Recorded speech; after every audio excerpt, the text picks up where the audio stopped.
Would it be fair to say that all the criminals or most criminals are just people that took a wrong turn at some point? They all have the capacity for good and for evil in them.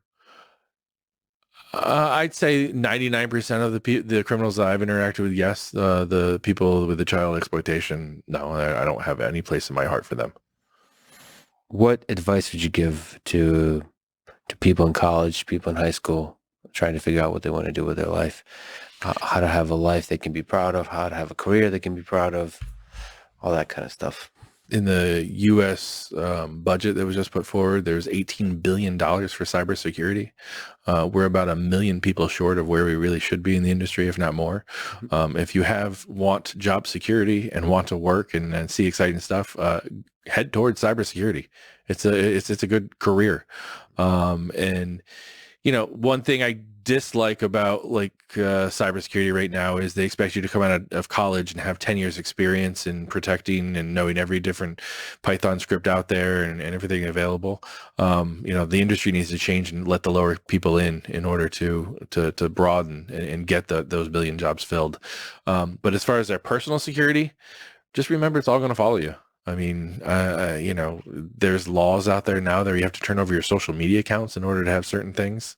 They just changed that in New York State. If you want to carry a gun, you have to turn over your social media to figure if you're a good social character.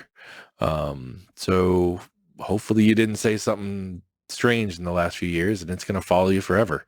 I bet Ross Ulbricht would tell you the same thing don't put rossulbricht@gmail.com on things because it's going to last forever.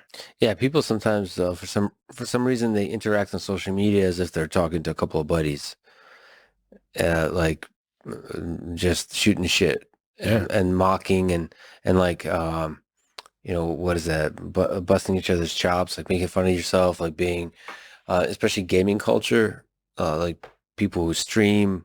Thank God that's not recorded. Oh my God, the things people say on those streams. Yeah, but a lot of them are recorded. Yeah. Right? So there's a whole Twitch thing where people stream for many hours a day, and I mean, just outside of the very offensive things they say, they just swear a lot. They're not the kind of person that I would want to hire. Yeah. I want to work with. Now, I understand that some of us might be that way privately, I guess, when you're shooting the shit with friends, like playing a video game and talking shit to each other, maybe. Yeah. But like that's all out there. You have to be conscious of the fact that that's all out there. And it's just not a good look. It's not like it's complicated because I'm like against hiding who you are. But if you're an asshole, you should hide some of it. Yeah, but like I just feel like it's going to be misinterpreted. When you talk shit to your friends while you're playing video games, it doesn't mean you're an asshole. Because you're an asshole to your friend, but that's how a lot of friends show love. Yeah, an outside person can't judge how I'm friends with you. Right. If I want to be, this is our relationship. If that person can say that I'm an asshole to them, then that's fine. I'll take it. But you can't tell me I'm an asshole to them just because you saw my interaction. I agree with that. They'll take those words out of context, and now that's considered who you are is dangerous. And people take that very nonchalantly. People treat their behavior on the internet very, very carelessly. That's definitely something that people need to learn and take extremely seriously. Also, I think like taking that seriously will help you figure out what you really stand for.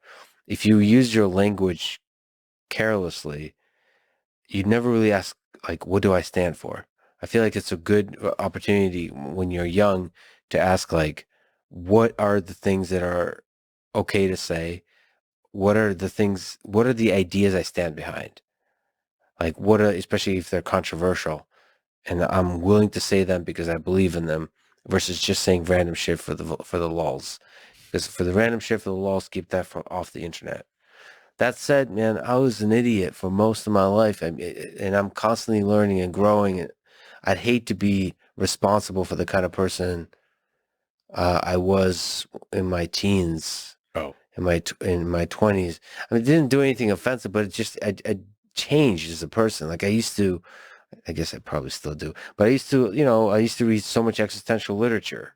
That was a phase. There's like phases. Yeah, you grow and evolve as a person. That changes you in the future. Yeah, thank God there wasn't social media when I was in high school. Thank God. Oh my God, I would never have gotten the FBI. Would you recommend that people consider a career at a place like the FBI? I loved the FBI. I never thought I would go anyplace else but the FBI. I thought I was going to retire with the gold watch and everything from the FBI. That was my You get a plan. gold watch? No, but you know what it is. It's a Oh, it's an expression. colloquialism. All right. um, you get a gold badge. You actually get your badge in lucite and your creds. They Nice. put it in lucite and all that. So Does it, by the way, just on a tangent, since we like those, does it hurt you that the FBI by certain people is distrusted or even hated? 100%. It kills me. I've never until recently not sometimes be embarrassed about the FBI sometimes, which is really, really hard for me to say because I love that place. I love the people in it.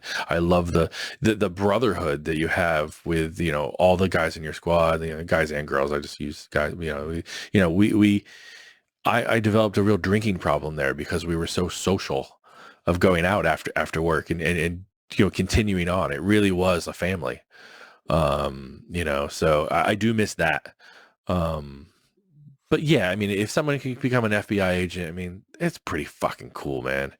The day you graduate and walk out of the academy with a gun and a badge and, the power to charge someone with a misdemeanor for flying a United States flag at night, that's awesome. So there is a part of like representing and loving your country, and especially if you're doing cybersecurity. So there's a lot of technical savvy in different places in the FBI. Yeah, I mean, there's different pieces. Sometimes, you'll see an older agent that's done, not cybercrime come over to cybercrime at the end so he can get a job once he goes out. Mm-hmm. But there's also some guys that come in, I won't name his name, but there was a guy, I think he was a hacker when he was a kid, and now he's been an agent. Now he's way up in management. Great guy. I love this guy, and he knows who he is if he's listening. He had some skills. But we also lost a bunch of guys that had some skills because we had one guy in the squad that he had to leave the FBI because his wife became a doctor and she got her residency down in Houston and she couldn't move. He wasn't allowed to transfer, so he decided to keep his family versus the FBI. So there's some stringent rules in the FBI that need to be relaxed a little bit. Yeah, I love hackers turned like leaders. Like one of my quickly becoming good friends is Mudge.